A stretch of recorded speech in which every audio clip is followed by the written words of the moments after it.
Although Rife worked quietly in his lab, word of his accomplishments began to leak out to men in the medical community. A reporter from the San Diego Union got wind of Rife's discoveries, and following an interview about his amazing microscope, an article appeared on the front page of the paper on November 3, 1929.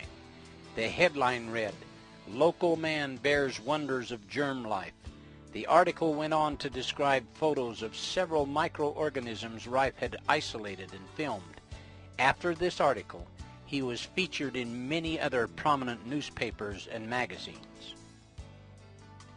As news of his accomplishments spread, doctors and bacteriologists from all over the world eventually came to San Diego to see for themselves the microscope and the new discoveries they had been hearing so much about.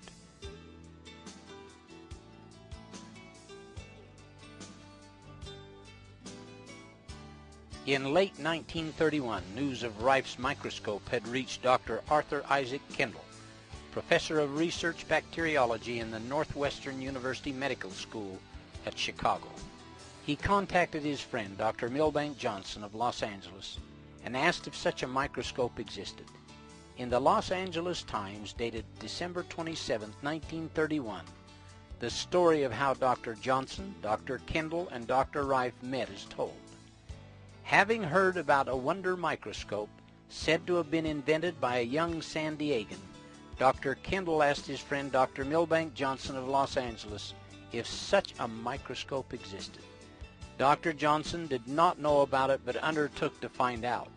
Accompanied by Drs. Alvin G. Ford, Joseph D. Heitker, and Fosdick Jones, all of Pasadena, he drove to San Diego and found Royal Raymond Rife and a new kind of microscope which he had been developing as a hobby during the past 17 years.